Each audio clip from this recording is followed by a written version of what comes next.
नमस्कार मित्रांनो, ठरलं तर मग या मालिकेच्या आजच्या भागात आता सायली मधुभाऊंना म्हणते, मधुभाऊ, तुम्ही हे मला आधीच का नाही सांगितलं? तर त्यावेळी मधुभाऊ सायलीला म्हणतात, अगं सायली, तुला कसं सांगणार होतो सांग ना, आज तुझं डोहाळे जेवण एवढा मोठा कार्यक्रम आणि या सगळ्या कार्यक्रमात मी हे सगळं सांगून मग तुला त्रास द्यायचा होता का? अगं तुला जर मी हे सांगितलं असतं तर तू या सगळ्या गोष्टीचा विचार करत राहिलीस असतीस आणि खूप टेन्शन घेतलं असतं आणि मला वाटलं होतं की मुली येतील आश्रमात, परंतु त्या तर आल्याच नाहीत. आता मात्र सर्वच जण घाबरतात, कोणाला काहीच कळत नाही. सायली विचारते, मधुभाऊ मुली नक्की कुठे गेल्या असतील? आता मात्र मधुभाऊंनाही काही माहीत नसतं. मधुभाऊ म्हणतात, मी इन्स्पेक्टर सावंतांना फोन केला होता, त्यावेळी ते मला म्हणालेच की 24 तासाच्या आत मिसन कंप्लेंट नोंदवता येत. सायली म्हणते, हो मधुभाऊ, ते मलाही माहीत आहे, पण आता काय करायचं आपण? तर त्यावेळी कुसुमताई सायलीला म्हणतात, सायली, अगं बघ ना मुली नक्की कुठे आहेत? सगळ्या जणी क्लासच्या तिथे उतरणार होत्या आणि मग दुकानात जाणार होत्या आणि आम्ही सर्वच जण मग तुमच्या घरी येणार होतो, परंतु त्या दुकानात जाण्याअगोदरच तिथून कुठे गायब झाल्या काहीच कळत नाहीये. सायली, अगं मी स्वतः गेले, सगळ्या दुकानांमध्ये चौकशी केली, परंतु तिथे कुठेच त्या मुली नाहीयेत किंवा कुठल्या कुल्याच दुकानात गेल्यासुद्धा नाहीत. मग नक्की आपल्या मुली कुठे गेल्या असतील? सायलीला आता कुसुमताई प्रश्न करत म्हणतात, सायली, अगं मुली सापडल्या नाहीत तर मग आपण काय करायचं? आता मात्र या विचाराने सायलीलाही धक्का बसतो. सायली ही तिथेच कोसळते. या सगळ्यामुळे तिलाही खूप त्रास होतो. घरातील सर्वांनाच सायलीची खूप काळजी वाटत असते. वजन सायलीला या सगळ्यातून सावरण्याचा प्रयत्न करत असतात. कल्पनाताई सायलीला म्हणतात, सायली, तू स्वतःला त्रास करून घेऊन नकोस. तर त्यावेळी अस्मिता सायलीसाठी पाणी घेऊन येते. सर्वजण सायलीला सांभाळण्याचा प्रयत्न करतात. तर आता अर्जुन कुसुमताईंना म्हणतो, कुसुमताई, मला एक सांग, नक्की त्या मुली त्या गाडीतून उतरल्या होत्या ना? त्या बस मधून उतरल्या होत्या का? तर कुसुमताई म्हणतात, हो, त्यांच्या मॅडम मला म्हणाल्यात की त्या उतरल्या आहेत. तर त्यावेळी अर्जुन विचारतो की नक्की त्या कुठे उतरल्यात? तर कुसुमताई म्हणतात, DNA रोडवर. DN रोडवरच भरतकामाचा त्यांचा क्लास आहे आणि तिथेच त्या उतरल्या होत्या. तर त्यावेळी अर्जुन कुसुमताईंना म्हणतो, कुसुमताई, मला सांगा, तुम्ही ज्या ज्या दुकानांमध्ये गेला होता तिथे तुम्ही पाहिलत का? CCTV कॅमेरा होता का?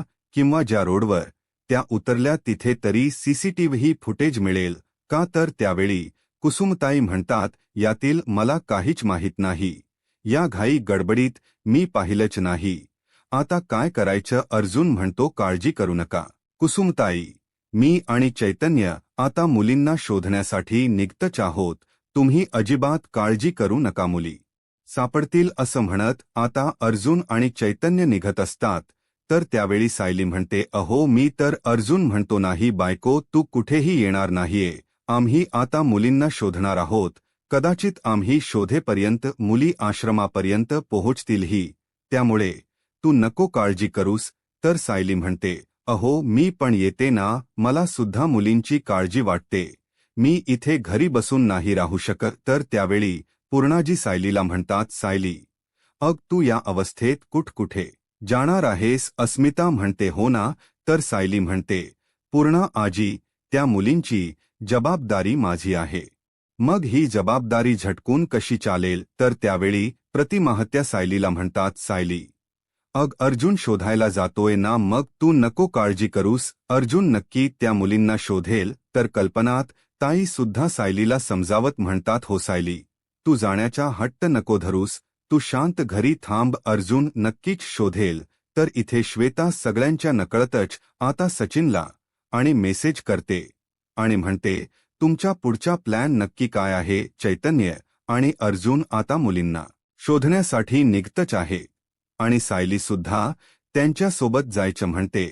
तर दुसरीकडे पाहायला मिळतं की आता सचिनच्या माणसांनी आता सगळ्या मुलींना एका ठिकाणी बांधून ठेवलेलं असतं. मुली खूप ओरडत असतात आणि म्हणत असतात, प्लीज आम्हाला सोडा, आम्हाला जाऊ द्या. तर ज्या बाई त्यांच्यावर लक्ष ठेवून असतात त्या त्यांना शांत करण्याचा प्रयत्न करतात आणि म्हणू लागतात, शांत बसायचं. आता जर शांत नाही बसलात ना तर मग माझी गाठी आहे आणि तुमची पाठ आहे. तर त्यावेळी मानसी न घाबरता प्रति उत्तर देत म्हणते, आम्ही तुम्हाला अजिबात घाबरत नाही. तर त्या बाई म्हणतात, घाबरत नाही असं म्हणून त्या मानसीच्या कानाखाली मारतात आणि म्हणून टाकतात, गप्प बसायचं. आता या सगळ्याचा सचिन व्हिडिओ बनवत असतो. खरं तर सचिनचा व्हिडिओ कॉल सुरू असतो आणि प्रिया या सगळ्याची मजा घेत होती. प्रिया म्हणते, सचिन म्हणतो, प्रिया बघतेस ना इथे काय चाललंय? तर प्रिया म्हणते, हो बघते ना, पण त्या मानसीच्या एकच का थोबाडीत मारली. तिच तोंड इतकं चुरूट सुरू चालते ना की ती बोलते ना तितक्या वेळा तिच्या थोबाडीत मारायला हवे. 4-5 कानाखाली ठेवून द्यायला हवेत. प्रियाला मानसीचा खूप राग येत असतो तर सचिन हसू लागतो. तर प्रिया म्हणते, हसू नकोस, खरंच मारायला सांग. सचिन म्हणतो, का तिने जर मार खाल्ला तर तुला काय मिळणार आहे? तर प्रिया म्हणते, आनंद, खूप आनंद. त्यामुळे आता ऑर्डर द्यायची. तर सचिन लगेच त्या बाईला मेसेज करतो आणि म्हणतो, जी मुलगी जास्त बोलते तिला जास्त मारा. आता ऑर्डर आल्यामुळे त्या बाई लगेच मानसीला मारायला सुरुवात करतात आणि प्रिया या गोष्टीचा आनंद घेत असते. प्रिया म्हणू लागते, हे मानसी नेहमीच माझा रागराग करायची, नेहमीच मी जरा काही बोलले तर उलटून बोलायची, तिरक बोलायची. त्यावेळी लहान होती तेव्हा सुद्धा हिची जीभ नुसती चुरू चुरू चालायची. म्हण नाही, या सगळ्याचा बदला आता मी घेणार. आता मानसी तुला मी सोडणार नाही, अजून मार असं म्हणत त्या बाई मानसीला मारत असतात आणि प्रिया या सगळ्याचा आनंद घेत असते. आता सचिन फोन ठेवतो आणि इथे प्रिया कॉन्स्टेबल मॅडमचा मोबाईल द्यायला येते. तर त्यावेळी कॉन्स्टेबल मॅडम प्रियाला म्हणतात, प्रिया अगं आता आई होणार आहेस ना, समोरच्याबद्दल थोडी तरी दयाम्या बाळक ना, थोडी तरी दया दाखव. तर त्यावेळी प्रिया म्हणते, जी काही दया दाखवायची आहे ना ती माझ्या मुलाबद्दल, सायलीच्या जवळच्या माणसांबद्दल नाही. आता फक्त सायलीच्या जवळच्या माणसांना होणार तो त्रास आणि होणार तो फक्त मनस्ताप. यामुळे त्यांची बाजू घ्यायची नाही असं म्हणत प्रिया कॉन्स्टेबल मॅडमचा मोबाईल देते. तर कॉन्स्टेबल मॅडम प्रियाला घाबरून तिथून निघून जातात. कारण फक्त प्रियाच्या ऑर्डर फॉलो करणं आणि प्रियाच ऐकणं हेच त्यांचं काम असतं. त्यामुळे प्रियाच्या बोलण्यापुढे तेही काही बोलू शकत नाही.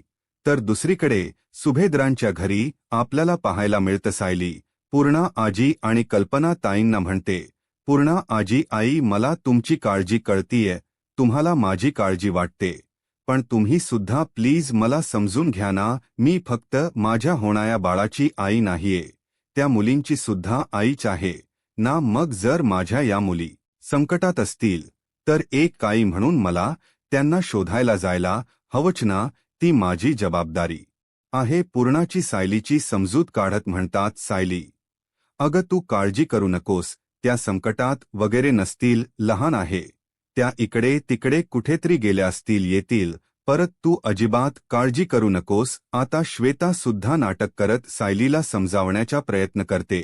तर त्यानंतर सायली पूर्णाजींना म्हणते, पूर्णाजी तुम्ही जे बोलताय ते अगदी खरं ठरू देत, परंतु या क्षणाला मला त्या मुलींना शोधायला जाणं गरजेचं आहे.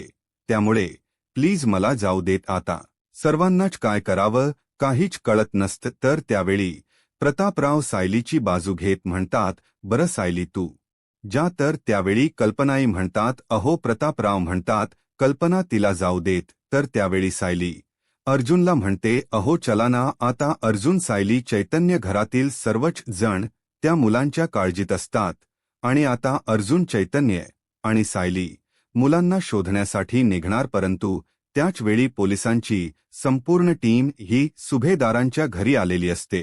तर त्यावेळी अर्जुन त्यांना पाहतो आणि म्हणतो, इन्स्पेक्टर निकम तुम्ही इथे या ना. तर त्यावेळी इन्स्पेक्टर निकम आणि त्यांची संपूर्ण टीम घरात येताच अर्जुन त्यांना म्हणतो, आश्रमातील मुलींबद्दल काही माहिती मिळाली आहे का? तुम्ही तीच सांगण्यासाठी इथे आला आहात का? तर इन्स्पेक्टर निकम म्हणतात, नाही, मी एका वेगळ्या कामासाठीच इथे आलो आहे. आता हे ऐकून घरातील सर्वांनाच धक्का बसतो. तर त्यावेळी अर्जुन इन्स्पेक्टर निकम यांना विचारतो की कोणत्या कामासाठी. तर त्यावेळी इन्स्पेक्टर निकम त्यांच्या हातामध्ये असणार लेटर अर्जुनकडे देतात. आता ज्यावेळी अर्जुन ते लेटर पाहतो त्यावेळी अर्जुनला धक्काच बसतो. त्याच्या पायाखालची जमीनच सरकते, कारण ते लेटर म्हणजे संपूर्ण सुभेदार कुटुंब हादरावून टाकणार असतं. आणि त्या क्षणी अर्जुनच्या लेटर हातातून खाली पडतं. घरातील सर्वच जण घाबरतात. प्रतापराव विचारतात, अर्जुन काय झालंय? अर्जुनला काय बोलावं काहीच कळत नसतं. अर्जुन पूर्णपणे कोलमडून गेलेला असतो. तर त्यावेळी इन्स्पेक्टर निकम म्हणतात की मी सायली सुभेदार यांना अटक करायला आलो आहे. तर त्यावेळी घरातील सर्वच जण घाबरतात. सगळ्यांनाच धक्का बसतो. पूर्णांजी विचारतात काय? तर त्यावेळी इन्स्पेक्टर निकम म्हणतात की हो, मी सायली सुभेदार यांना अटक करण्यासाठी आलो आहे. सायली सुभेदार यांच्यावर वात्सल्य आश्रमातील मुलींचे रॅपिंग केल्याबद्दलचा खूप मोठा आरोप आहे आणि त्यासाठीच मी त्यांना कायद्याखालीच अटक करण्यासाठी आलो आहे. आता मात्र ज्या गुन्ह्यासाठी सायलीला अटक केली जाते तो गुन्हा इतका गंभीर असतो की आता त्यावर सायलीला कसं सोडवावं, या सगळ्यावर कशी मात करावी, अर्जुनला काहीच कळत नसतं. सायलीलाही काही कळत नसतं. त्यावेळी सायली अर्जुनचा हात पकडते, अर्जुनकडे पाहते, पण अर्जुन मात्र शांतच असतो. तर दुसरीकडे जेलमध्ये आपल्याला पाहायला मिळतं प्रियाला काही थार होत नसतो. प्रिया सतत वाट पाहत असते की कोणाचा तरी मेसेज येतोय का. प्रिया म्हणते, अजून कोणाचा निरोप कसा काही आला नाहीये. सगळं काही मी ठरवलंय तसंच होतेय ना. सगळं काही माझ्या मनाप्रमाणे होईल ना. अजून कोणीच काही मला मेसेज केला नाहीये. तर त्यावेळीस कॉन्स्टेबल मॅडम येतात आणि प्रियाला म्हणतात प्रिया, सचिनचा मेसेज आला आहे. प्रिया लगेच मोबाईल घेते, सचिनचा मेसेज पाहते. तर त्यावेळी कॉन्स्टेबल मॅडम प्रियाला म्हणतात, सुभेदारांच्या घरी पोलीस पोहोचले आहेत. आता मात्र प्रियाचा आनंद काही गगनात मावत नसतो. प्रियाला हसू येत असत. प्रिया मोठमोठ्याने हसत असते. तिचा आनंद व्यक्त करत ती डान्स करत असते आणि म्हणते, कुणीतरी येणार गाता. मात्र कॉन्स्टेबल मॅडमना खूप वाईट वाटत असतं, परंतु त्यांचे ह्या दगडाखाली असतात, त्यांना काहीच करता येत नसतं. तर दुसरीकडे सुभेदारांच्या घरी आपल्याला पाहायला मिळतं प्रतापराव अर्जुनला म्हणतात, अर्जुन, हा सगळा काय प्रकार आहे? या इन्स्पेक्टर निकम आणि त्यांच्या टीमचा काहीतरी गैरसमज झालाय ना? हो ना अर्जुन. आता मात्र अर्जुनला काय बोलावं काहीच कळत नसतं. अर्जुन लेटर उचलतो आणि म्हणतो, ही कंप्लेंट कोठी आहे? ही कंप्लेंट कोणी केली ते आधी आम्हाला सांगा. हे सगळं काही कोणाचं कारस्थान आहे? कोणी हे सगळं काही केले आणि कोणी सांगितले की त्या मुलींच ट्रॅफिंग केलं गेलं आहे? त्या मुलींनी स्वतःहून सांगितलं आहे का? त्या मुली सापडल्या आहेत का? त्यांनी सायलीच नाव सांगितलंय का? असं म्हणत अर्जुन असंख्य प्रश्न इन्स्पेक्टर निकम यांना विचारतो. अर्जुन म्हणतो, FIR कोणी केलेय? माझ्या बायकोचं नाव नक्की कोणी सांगितले? या सगळ्या प्रश्नांची उत्तर मला हवी आहेत. जोपर्यंत या सगळ्या प्रश्नाची उत्तर मला मिळत नाहीत तोपर्यंत मी माझ्या बायकोला हातही लावायला देणार नाही. तर त्यावेळी इन्स्पेक्टर निकम अर्जुनला म्हणतात, अर्जुन सर, हे सगळं काही तुम्ही भावनेच या भरात बोलताय. फॉक्सो कायदा किती कडक आहे, त्याचे नियम काय आहे, हे सगळं काही तुम्हाला माहीत आहे. त्यामुळे मी तुमच्या प्रश्नांची उत्तर इथे देऊ शकत नाही. अर्जुन म्हणतो, हे बघा इन्स्पेक्टर साहेब. तर त्यावेळी चैतन्य अर्जुनला थांबवतो आणि म्हणू लागतो, अर्जुन थांब, पॉक्सोच्या बद्दल आपण काही बोलू शकत नाही. तो किती कडक कायदा आहे, त्यामुळे आपल्याला इथे काही बोलता येणार नाही. आणि सायली वहिनी, प्लीज काही स्टेटमेंट देऊ नकोस. त्यावेळी सायली शांतच असते.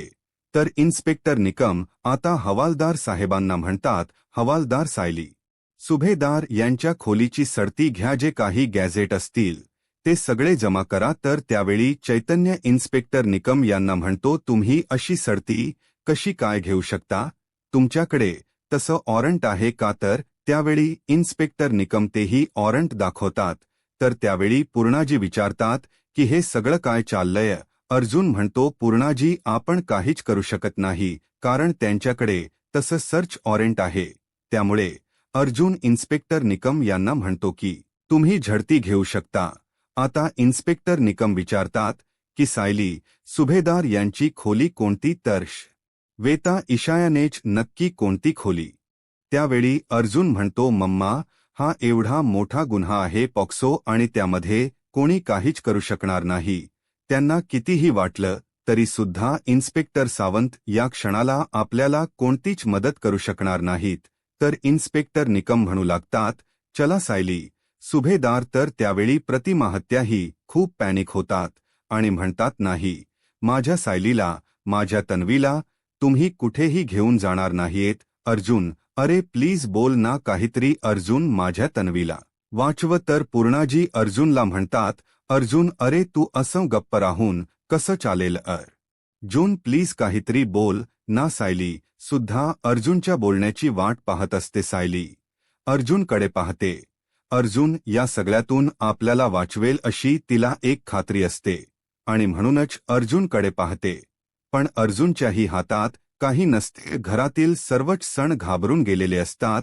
कल्पनाताई म्हणू लागतात, अर्जुन मला खरंच खूप भीती वाटते रे. सायलीला अटक नाही होऊ शकत. आम्ही असं नाही करू देणार. प्रतापराव आपल्या मुलीसाठी इन्स्पेक्टरांसमोर हात सोडतात आणि म्हणतात, इन्स्पेक्टर साहेब मी तुमच्या समोर हात सोडतो, भीक मागतोय, परंतु प्लीज माझ्या या मुलीला या अवस्थेत कुठेही घेऊन जाऊ नका. तिला होणारा त्रास आम्ही नाही सहन करू शकत. पूर्णा आजी या वयात सुद्धा इन्स्पेक्टर साहेबांना म्हणतात, इन्स्पेक्टर मी हवं तर तुमच्या सोबत येते. तिथे कोणाशी काय बोलायला हवं ते सगळं मी बघते, परंतु या क्षणात यावेळी सायलीला प्लीज अटक करू नका. या अवस्थेत तिला अटक करणं हे आम्ही नाही सहन करू शकत. अर्जुन सर्वांना शांत करतो. पूर्णाजींना म्हणतो, पूर्णाजी प्लीज शांत हो. या क्षणाला आपण कोणी काही करू शकत नाही. आपल्या हातात आता काहीच नाहीये, कारण सायलीला यांच्यासोबत जावंच लागेल. तर श्वेता नाटक करत इन्स्पेक्टर निकम यांच्या पाया पडण्याच नाटक करते आणि म्हणते, सर मी हवं तर तुमच्या पाया पडते, पण प्लीज माझ्या सायली ताईवर असे आरोप करू नका. माझ्या सायली ताईला असं घेऊन जाऊ नका. तिने काहीही केलेलं नाहीये. माझ्या सायली ताईला आणि तिच्या बाळाला त्रास होईल. हो प्लीज प्लीज तिला जेलमध्ये टाकू नका प्लीज. तिची अशी अवस्था असताना आणि अशा अवस्थेत आम्ही तिला इथून नाही जाऊ देणार. तर इन्स्पेक्टर निकम श्वेताला म्हणतात की पोलिसांच्या कामामध्ये व्यत्यय आणू नका प्लीज मागे. श्वेताला मागे करतात. आता इन्स्पेक्टर निकम ऑर्डर देत म्हणतात, इन्स्पेक्टर सायली सुभेदार यांच्या हातात बेड्या घाला.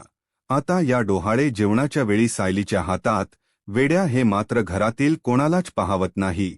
तर श्वेता सगळ्यांच्या नकळतच प्रियाला मेसेज करते आणि म्हणते, काँग्रॅच्युलेशन प्रिया. या क्षणाला पोलीस सायली सुभेदार यांना अटक करतायत.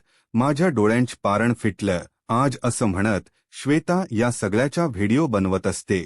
दुसरीकडे जेलमध्ये आपल्याला पाहायला मिळतं, कॉन्स्टेबल मॅडमच्या मोबाईलवर मेसेज आलेला असतो. तर बाजूला घेतात प्रियाला आणि मेसेज दाखवतात. प्रिया तो मेसेज वाचते.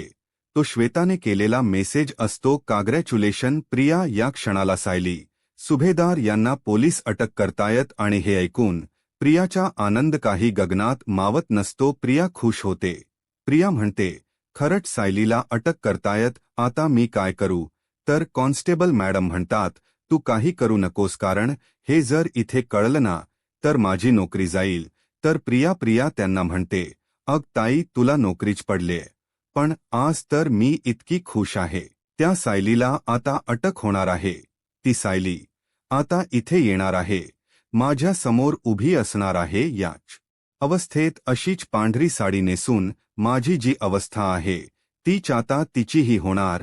गळ्यात एकही दागिना नसणार. सोनेने मडलेली सायली आता तिच्याकडे काहीच नसणार. आता माझी जाऊबाई इथे येणार आहे. कसं स्वागत करू मी माझ्या जाऊबाईच. प्रिया तर अगदी डोक्यावर पडल्यासारखी वागत असते आणि कॉन्स्टेबल मॅडमना प्रियाच्या बाबतीत काय करावं काहीच कळत नसतं. प्रिया आता सगळ्या कैदींना म्हणते, या इकडे या असं म्हणत सगळ्यांना एकत्र बोलावून घेते. प्रिया सगळ्यांना म्हणते, मी तुम्हाला सांगितलं होतं ना की जिच्यामुळे माझी ही अवस्था झाली आहे ती सायली. तिला त्रास द्यायच्या ती सायली आता इथे येणार आहे. तिला आत्ताच अटक झाली आहे. तर त्यावेळी एक कैरी प्रियाला म्हणते, अगं आताच तर तिला अरेस्ट झाली आहे ना, मग ती मोठ्या तुरुंगात का येईल? तिला पोलीस कस्टडी होईल ना. तर त्यावेळी प्रिया तिला म्हणते, ए बबडी इथे ये असं म्हणत प्रिया तिला बाजूला बसवते आणि मग मात्र तिला त्रास देते आणि म्हणते, ए बबली, मी तुला मूर्ख वाटते का? अगं त्या सायलीवर असे काही आरोप लागले आहेत ना की तिला आता कस्टडी नाही तर ती सरळ इथेच येणार आहे आणि मी तिच स्वागत करणार आहे. तर दुसरीकडे सुभेदारांच्या घरी आपल्याला पाहायला मिळतं की सायलीच्या हातात बेड्या घालण्यासाठी इन्स्पेक्टर मॅडम पुढे येतात. तर त्यावेळी सर्वजण थांबवण्याचा प्रयत्न करतात. अस्मिता अर्जुनला म्हणू लागते, अर्जुन प्लीज, तू तरी काहीतरी करणार आहे. प्लीज ही वेळ सायलीवर येऊ देऊ नकोस. अर्जुन, हे सहन होत नाहीये. अरे हे सगळं काही घाणरड स्वप्न आहे ना. प्लीज अर्जुन सांग. अस्मिताला या सगळ्याने खूप त्रास होत असतो. सायरीची ही अवस्था कोणालाही सहन होत नसते.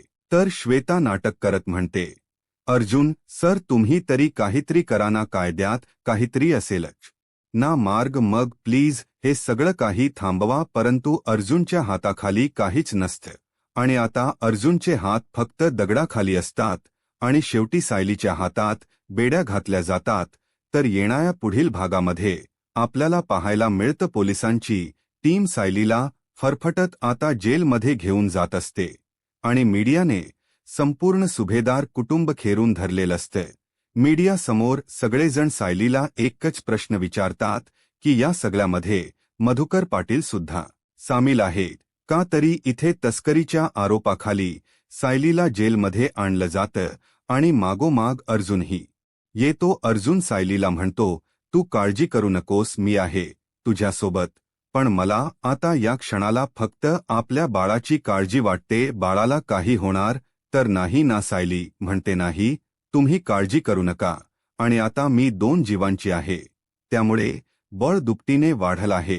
आता रडायचं नाही तर लढायचं. तर त्यावेळी अर्जुन म्हणतो, मी आलोच असं म्हणत अर्जुन आता पुढच्या प्रोसेस साठी निघून जातो. तर इकडे प्रिया टाळ्या वाजवत सायलीच स्वागत करण्यासाठी येते आणि म्हणते, स्वागत आहे सायली तुझं या ठिकाणी आणि मी अगदी मनपूर्वक तुझं स्वागत करते. सायली रागानेच प्रियाकडे पाहते. आता या प्रियाच कारस्थान सायली समोर येईल का? आता पुढे काय होईल हे पाहायला आत्ताच माझा महाराष्ट्र या यूट्यूब चॅनलला सबस्क्राईब करा. धन्यवाद.